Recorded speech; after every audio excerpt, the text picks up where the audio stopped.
एक छोटे से शांत गांव में जो हरे भरे खेतों के बीच बसा था, रामदास नाम का एक किसान रहता था। वह एक सीधा सादा आदमी था और उसके पास ज्यादा जमीन नहीं थी। उसका घर छोटा था, मिट्टी और घास फूस का बना हुआ, लेकिन उसका दिल आसमान जितना विशाल था। हर सुबह सूरज के निकलने से पहले ही रामदास उठ जाता था। वह गांव के कुएं के ठंडे पानी से नहाता और फिर भगवान राम की एक छोटी सी तस्वीर के सामने बैठ जाता। अपनी आंखें बंद करके और हाथ जोड़कर वह अपने प्यारे भगवान का पवित्र नाम जपने लगता। ये उसकी रोज की पूजा थी, एक ऐसी चीज जिससे उसे बहुत ताकत और खुशी मिलती थी और जिसकी जगह दुनिया की कोई चीज नहीं ले सकती थी। उसे लगता था कि इस सीधे सादे काम से वह किसी बहुत बड़ी चीज से जुड़ जाता है। रामदास का जीवन आसान नहीं था। वह सूरज निकलने से सूरज डूबने तक अपने छोटे से खेत में जी तोड़ मेहनत करता था, अक्सर चिलचिलाती धूप में। उसके खेत से इतनी ही पैदावार होती थी कि उसके परिवार का पेट भर जाए, बहुत कम बचता था। वह सीधे सादे कपड़े पहनता था जो अक्सर फटे और सिले हुए होते थे, और उसका खाना भी सादा होता था। फिर भी इन मुश्किलों के बावजूद उसके चेहरे पर हमेशा एक हल्की सी मुस्कान रहती थी। उसने अपनी गरीबी या अपनी मुश्किलों के बारे में कभी शिकायत नहीं की। उसे अपने काम में और अपनी अटूट आस्था में संतोष मिलता था। उसके लिए असली दौलत सिक्कों या चीजों में नहीं थी, बल्कि उस शांति में थी जो उसके दिल में हर बार भगवान राम को याद करते समय भर जाती थी। यह अंदरूनी शांति उसका सबसे अनमोल खजाना था। गांव के दूसरे लोग अक्सर रामदास को सम्मान और दया के मिले जुले भाव से देखते थे। वे उसकी कड़ी मेहनत और उसकी अटूट भक्ति को देखते थे, लेकिन वे उसकी गरीबी को भी देखते थे। वे समझ नहीं पाते थे कि जो इतना प्रार्थना करता है उसके पास इतना कम कैसे हो सकता है। फिर भी रामदास हमेशा जरूरतमंदों को सबसे पहले मीठे बोल या मदद का हाथ बढ़ाने वाला होता था। वह बच्चों के साथ कहानियां सुनाता और दुखी लोगों को दिलासा देता था। उसकी मौजूदगी गांव में एक शांत करने वाला असर डालती थी, जैसे कोई बड़ा छायादार पेड़ जिसके नीचे थके हुए यात्री आराम कर सकते थे। उसका जीवन इस बात का एक शांत सबूत था कि खुशी इस बात पर निर्भर नहीं करती कि आपके पास क्या है, बल्कि इस बात पर कि आप कौन हैं।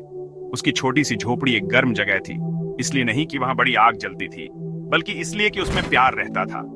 उसका परिवार, भले ही वे बहुत कम में रहते थे, उन्होंने कभी गरीबी महसूस नहीं की। रामदास ने उन्हें सिखाया कि जीवन की सबसे जरूरी चीजें खरीदी या बेची नहीं जा सकती। उसने उन्हें सिखाया कि उनके खाने के लिए, उनके सिर पर छत के लिए और उनके साझा प्यार के लिए आभारी रहे। वह अक्सर कहता था, भगवान राम ने हमें काफी कुछ दिया है। उन्होंने हमें यह दिन दिया है, यह सांस दी है और काम करने की ताकत दी है। हम और क्या मांग सकते हैं। यह सीधा सादा दर्शन उसके जीवन को दिशा देता था और उसके घर को गहरी कृतज्ञता और संतोष से भर देता था। उसी गांव में एक धनी राम नाम का आदमी रहता था। जैसा कि उसके नाम से पता चलता है, वह बहुत अमीर था। उसके पास बहुत सारी जमीन थी, एक बड़ा 2 मंजिला घर था और कई नौकर थे। धनी राम एक घमंडी आदमी था जो मानता था कि पैसा दुनिया की सबसे ताकतवर चीज है। वह अक्सर रामदास को अपने खेत से लौटते हुए देखता था, धूल और पसीने से लथपथ, फिर भी भक्ति गीत गुनगुनाते हुए। धनी राम को यह समझ नहीं आता था। वह अपनी बालकनी से रामदास को देखता और अविश्वास में सिर हिलाता।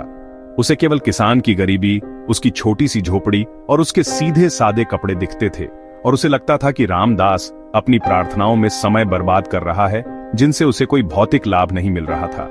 एक शाम जब रामदास धनीराम के आलीशान घर के पास से गुजर रहा था, तो अमीर आदमी ने उसे आवाज दी, रामदास, यहां आओ। उसने एक हुक्म देने वाली आवाज में कहा।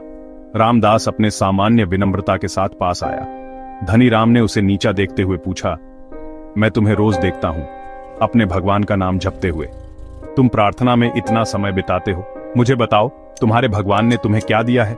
मुझे तुम्हारे जीवन में कोई धन, कोई सुख नहीं दिखता। तुम्हारा घर छोटा है और तुम्हारे कपड़े पुराने हैं।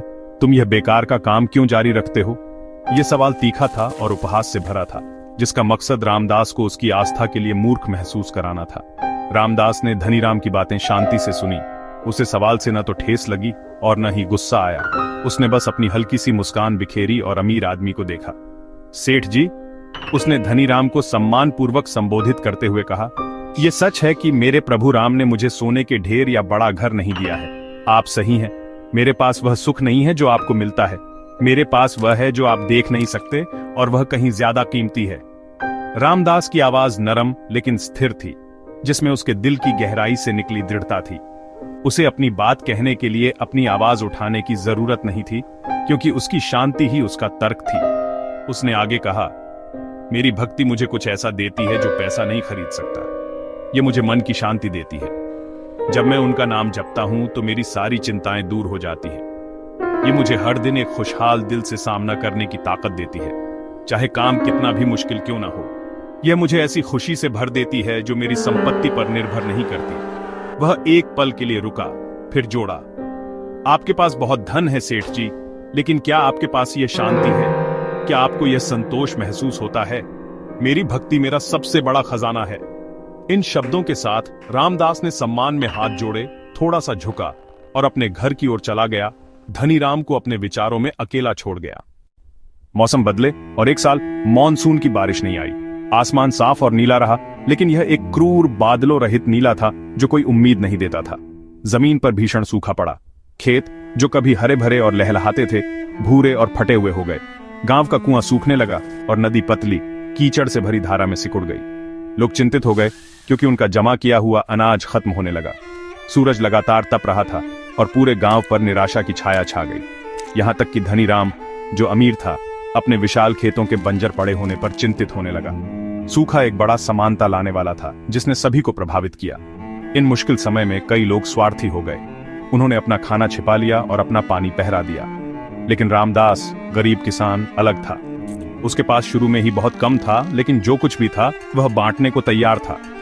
वह अपने पड़ोसियों को, खासकर बच्चों और बुजुर्गों को, भूखा नहीं देख सकता था। वह अपने परिवार के लिए बचाए गए अनाज का एक हिस्सा लेता और उन लोगों को देता जिनके पास कुछ भी नहीं बचा था। भगवान राम ने हमें यह बांटने के लिए दिया है। अगर हम अपने पड़ोसी के भूखे रहते खाते हैं तो हमारे खाने का कोई स्वाद नहीं होगा। उसकी पत्नी ने उसका पूरी तरह से साथ दिया। धनीराम ने दूर से इन दयालुता के कार्यों को देखा। उसने रामदास को अपने परिवार का कीमती भोजन देते हुए देखा। उसने उन लोगों के चेहरों पर राहत और कृतज्ञता देखी। वह चकित था। धनीराम के पास अनाज से भरे गोदाम थे, लेकिन उसकी पहली प्रवृत्ति उन्हें बंद करने की थी। रामदास अपना हिस्सा खुले दिल से दे रहा था। गांव के सबसे गरीब आदमी द्वारा किया गया यह निस्वार्थ कार्य धनीराम को किसी भी धर्मोपदेश से ज्यादा ताकतवर लगा। अमीर आदमी को शर्म की गहरी भावना महसूस हुई। उसके पास पूरे गांव की मदद करने के संसाधन थे, फिर भी उसने कुछ नहीं किया था। उसने देखा कि रामदास की भक्ति केवल नाम जपने के बारे में नहीं थी, यह करुणा और सेवा का जीवन जीने के बारे में थी। किसान के कार्य किसी भी शब्द से ज्यादा जोर से बोलते थे। धनीराम को एहसास हुआ कि वह गरीब था, क्योंकि उसका दिल उस दयालुता से खाली था जो रामदास की आत्मा में भरी थी। वह उस किसान की शांत, विनम्र कृपा से आंसुओं से भर गया। आखिरकार धनीराम अपनी निष्क्रियता को और सहन नहीं कर सका। वह रामदास की छोटी सी झोपड़ी की ओर चला। उसका सिर विनम्रता से झुका हुआ था। उसने रामदास को एक जरूरतमंद परिवार के साथ अपने भोजन का एक और छोटा हिस्सा साझा करने की तैयारी करते हुए पाया। रामदास, धनीराम ने कहा। उसकी आवाज भावनाओं से भरी हुई थी। कृपया मुझे माफ कर दो, मैं मूर्ख था। मैंने तुम्हारी भक्ति का मजाक उड़ाया क्योंकि मैं उसके फल नहीं देख सका।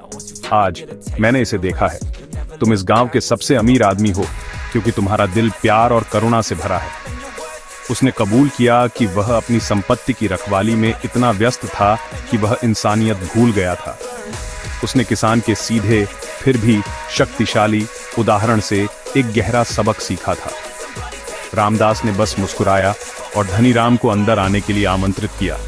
उसने न तो शेखी बघारी और न ही घमंड किया। उसने कहा, सेठ जी, माफ करने जैसा कुछ नहीं है। हम सभी अपने जीवन भर सीखते रहते हैं। रामदास की भावना से प्रभावित होकर धनीराम ने अपने बड़े अनाज भंडारों को पूरे गांव के लिए खोल दिया। उसने सभी को भोजन और पानी वितरित किया, यह सुनिश्चित करते हुए कि जब तक बारिश नहीं आई तब तक कोई भूखा या प्यासा न रहे। उसने रामदास के साथ मिलकर काम किया, लोगों की सेवा की और अपने जीवन में पहली बार उसे खुशी और उद्देश्य की सच्ची भावना महसूस हुई जो उसके धन ने उसे कभी नहीं दी थी। उसने सीखा था कि देने से पाने से ज्यादा खुशी मिलती है। जैसे ही वे एक साथ काम कर रहे थे, धनीराम ने रामदास से एक आखिरी सवाल पूछा, जब तुम्हारे पास इतना कम था तो तुम्हें देने की ताकत कहां से मिली? रामदास ने आसमान की ओर देखा और धीरे से जवाब दिया, भगवान राम के प्रति मेरी भक्ति मुझे एक सीधी सी बात सिखाती है, हर जीवित प्राणी में भगवान को देखना। जब मैं किसी जरूरतमंद की मदद करता हूँ तो मुझे लगता है कि मैं अपने प्रभु की सेवा कर रहा हूँ। जब मैं अपना भोजन साझा करता हूँ तो मैं उन्हें भेंट चढ़ा रहा हूँ। रामदास ने समझाया कि सुबह भगवान का नाम जपने से उसका दिल प्यार से भर जाता है और उस प्यार को पूरे दिन दूसरों के साथ साझा करना उसकी प्रार्थना की पूर्णता थी। यह एक अलग कार्य नहीं था, बल्कि उसकी आस्था का सार था। रामदास के जीवन ने सभी को भक्ति का असली रास्ता दिखाया। यह मंदिरों में अनुष्ठानों या भव्य चढ़ावों के बारे में नहीं था। ये दयालुता, निस्वार्थता और पूरी मानवता के लिए प्यार के बारे में था। सच्ची प्रार्थना हमारे कार्यों से व्यक्त होती है। दूसरों की मदद करके हम भगवान के करीब आते हैं। धनीराम आखिरकार समझ गया कि रामदास जिस शांति की बात करता था वह सेवा के जीवन से आती थी। सूखे ने जमीन को तोड़ दिया था, लेकिन इसने उसके घमंड को भी तोड़ दिया था, जिससे सच्ची भक्ति के बीज उसके दिल में उगने लगे। गांव सूखे से बच गया, पहले से कहीं ज्यादा आत्मा में समृद्ध होकर। सच्ची भक्ति सेवा और दूसरों की मदद करने में है।